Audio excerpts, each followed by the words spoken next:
I don't know what I should be mean to do. Why do you touch me?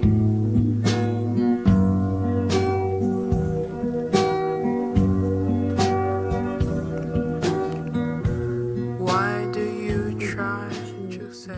Let's go. Hello and welcome back to another video. I've been thinking of what I was gonna say, but now I just forgot everything. Anyways, I guess I'm back. As you can notice, I disappeared. You can notice or not, whatsoever. I've been off YouTube for a while now, because just life happens and I put myself in some situations where just I like to overwork myself in a way. Anyways, I'm back. I'm back to talk about books, of course.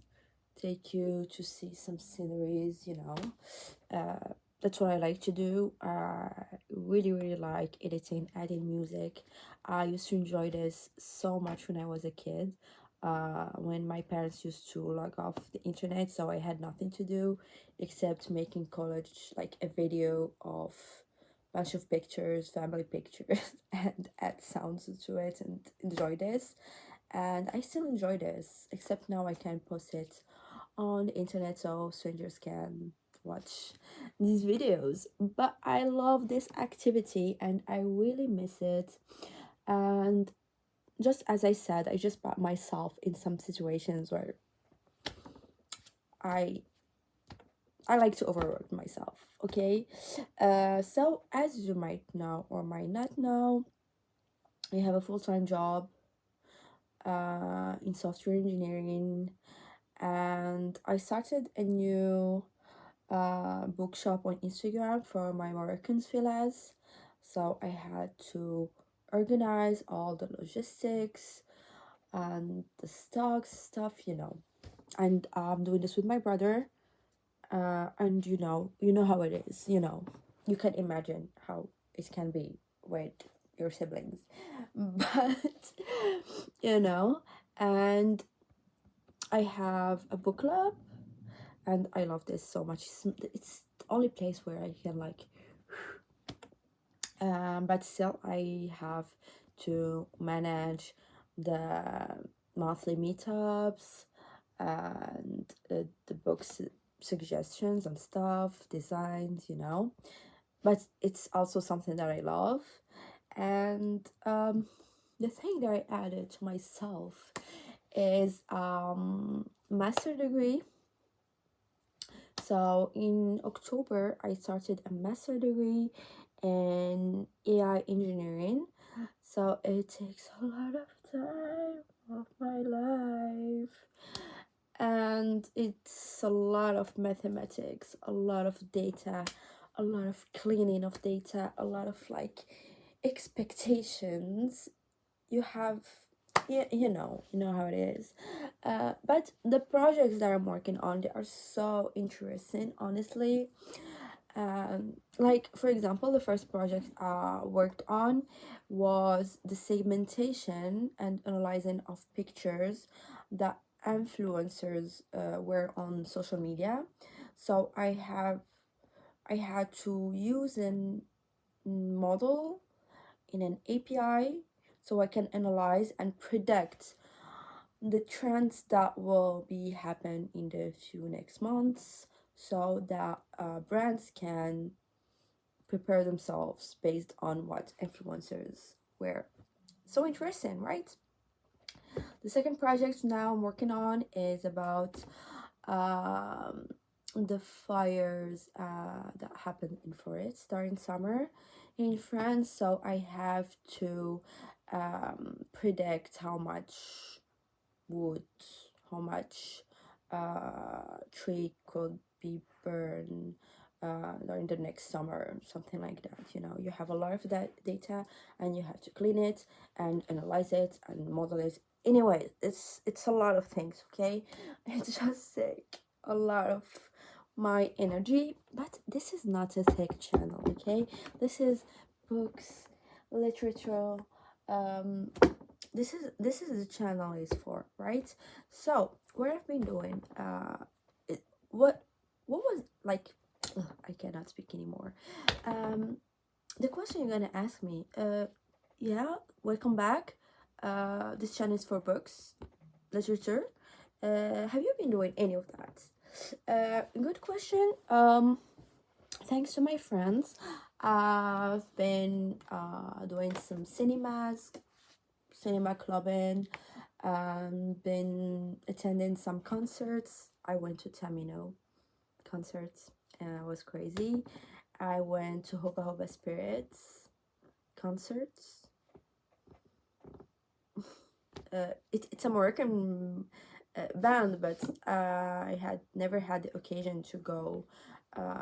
Back when I was in Morocco, I went to Rami Youssef show, comedy show. I mean, he's hilarious, and I just love his dark humor so much. He's amazing. Um, you know, I love that. And yeah, this is the cultural stuff I've been doing. I can put some videos from these things, even though most of the time I was not filming. And even in Rami Youssef shows, they locked our phone in a thing, and we couldn't open these things. You should have go to the security agents to open it for you, and it was a brilliant idea, honestly. And back to books. I don't know what was the latest update, but I finished, I think, the latest video I posted here, when I was reading Elena Ferrante Quartet, my brilliant friend Quartet. I finished it. I'm still thinking about it. It was like 5 out of 5 books, the four of them. It was so sad, so happy. There was like a roller coaster of emotions while reading this book that I'm still recovering from it, and I couldn't put myself in any binge reading since my brilliant friend. What did I read after that? Honestly, I don't remember. I think I read Night Bitch. I read what else I read? Night Bitch. What else I read? I read Fahrenheit. It's like a dystopian book. What did I read? I really don't remember. So if I don't remember the book, means that it didn't do much to me. And now I'm still reading the October pick for the book club, which is Hell at the Bridge by Tom Franklin. It's a thriller, not really gothic, but South rural USA in the 19th century, after a post civil war, something like this. And there's like a group of persons killing around a region of cities, and there's a sheriff like investigating to know who's doing the killing and who's this band of people. The story is quite interesting. It's really my cup of tea, but the writing is not. The writing is absolutely not, because it just has a lot of description. The writing side is really not for me. I know some authors that the over descriptions, let's call it, so well that you just keeps you captivated and just wants to follow up the story until the end. But this writing style just puts me off many times, and I'm so glad I'm gonna finish it. It took me, I think, more than a month and a half to finish it, and it put me in a reading slump, and I hate that. So in the last chapter, I think it will take me an hour to finish it. And yesterday night I started this month pick, which is The Vegetarian by Han Kang. Just started the book. I'm at the parts where she's telling her husband that he smells like meat. And as I said this morning in the book club conversation, that I don't like the notes, the tone of the husband. Just I cannot trust him. Okay, that's the problem. And yeah, I'm gonna finish it. And also, I feel so ashamed to say that when I started Hell at the Bridge, I started at the same time Giovanni's Room, and I'm still at chapter 3. So I'm so ashamed.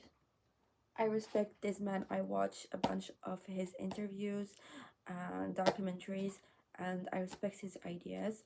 And I was like, it's time to read one of his books, and I just didn't commit to it. I need to read it. I'm so ashamed of myself, but I have a lot of. I feel overwhelmed. Okay, by all the books I should read, and also with my two other friends, we decided to read like feminists and feminism books. And for this month, I thought we were gonna start it after our meetup, but obviously we should read it before. But so this is the book. I'm not sure I'm gonna finish it before the end of the month, because I still did not start it. But I'd love to take my time with it, which is Alias Grace by Margaret Atwood. It's gonna be my first book by her, and I'm so excited. It's it's heavy, so I cannot wait to start this one. I don't know where I'm gonna start it, but I'm so excited to get myself in Margaret Atwood books, because I have two others. I have obviously The Handmaid's Tale and The Blind Assassin, and I want to read these two as well. So I just need to find time. And also, yes, that's what I was gonna or what I wanted to say. On my audiobook application, I found a book that obviously was the guide for the witch hunters back in the 16th century, if I'm not mistaken, to hunt witches, to hunt women. And the book is the witch hunter, no, The Hammer of the Witch, and it's written by priest. I forgot his name. I will put his name somewhere here. And I found the book translated to Arabic, and I just was like, it was October, I was so interested. I think the book was 20 hour something, and I kept reading because I was surprised of how stupid men back then were, and they are so, we know that, and how some things still did not change. This is the crazy thing. I think it's a book that you don't have to read it, okay? I read it out of curiosity, and also because in the beginning of the year I read In Defense of Witches. I forgot the name of the author, but it talks about um, how wait, what I was gonna say, how some things still did not change between the witch hunting period of time and today. And it is a journalist who wrote this book, and the comparison she did, and I absolutely love that, and I got so invested in the history of witch hunting.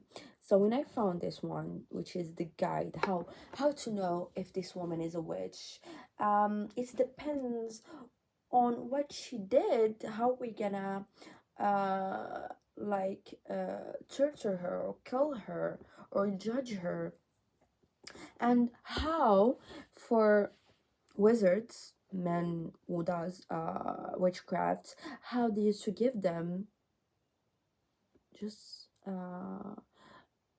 like they used to give them uh I need the word, I forgot it. They used to give them this excuse I'm gonna put the word in English here because I cannot find it. And just like that, so man, if he does witchcraft, it must be because of a woman. This is the reason. It's just so crazy, and some superstition crazy shit. And when I finish the book, I'm still like a few minutes in, and I think I'm gonna walk my dog down and finish it. Just crazy, and just makes you feel sorry for these women, and makes me want to honor them by uh, like continuing on reading and educating myself. And I just feel when you read this book, it's so dark, okay? It's so dark when you see how, for example, for women who were not like fertile, they couldn't have babies, they accused them of witchcraft, they accused them of being witches by saying that they put something from the devil in their vagina. So it's just crazy. And if their man cannot have erection, I'm sorry for the word, but this is the thing, they blame woman. They say, her wife must be a witch and must be sleeping with the devil, and the devil must impact or in, like, I don't know what, the man's dick. I was listening to this book with, what the fuck was going on, okay? It's so dark because you read the history of witch hunting from the point of view of the bad people, of the hunters, okay? And that was a really, really crazy thing.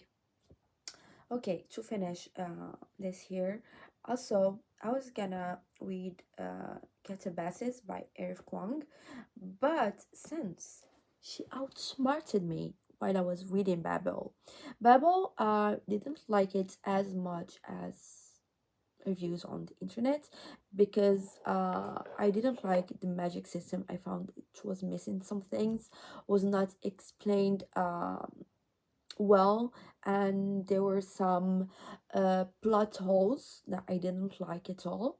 But I loved how she was um, showing herself and her knowledge in translation languages and stuff. And since I know little on this subject, I was so fascinated. And when Katabasis came out, I found that it was an inspiration from from the Divine Comedy by Dante. And I was like, this time, Eric Kwong, you are not playing on my head, okay? I'm gonna read the Divine Comedy first, and then I'm gonna read your book, because I know you are so smart, and I don't want you to outsmart me this time while reading the book. Am I crazy? Am I take this personal? Yes, I am. And so I got myself an easy peasy copy of the Divine Comedy, because when I went to the rabbit hole of translations of classics, it's just crazy. It depends on your level of English, depends of your academic level, of the reason why you want to read it, and this and that and this and that. So I was like, I'm gonna take the easiest one, and the easiest one I could find was the Oxford Waltz classics, and I just read the first how do we call it, the first canto. I just read the first canto, and so far it's easy, but I'm still at the first canto. As you can tell. I know what's going on, because I watched a lot of documentaries about Dante, and I'm a big fan. I'm a big fan of history. I got this from my dad, and Florence, Italy. We love history. We love Roman history. We love Italian history, and I love Florence so much. And those who played Assassin's Creed 2, I think it was 2, would know. And I just love that so much. So I don't know, I don't know where I'm gonna read this, okay? And neither Catabasis, but for now my focus is of course the book club, because the one that organized stuff and organized the meetings. So I need to read the book so I can open the conversations and have conversations with people, because these conversations, they are just mind-blowing. I learned a lot of things from these people. I feel like it is our little secret society where we meet and we discuss literature, cinema, cultural stuff, and I just love that. It just like opens my mind, and I just love that. So now my focus is Holly the Breach. I'm gonna finish it, I think, during my lunch break, and finish this one. I would love to finish it this week, so I can start Margaret at the Wood, and check on the Divine Comedy, can through this day, can through the other day, and so on. Thank you for watching, and I guess I will be back soon, very soon. Thank you so much. See you next time. Bye.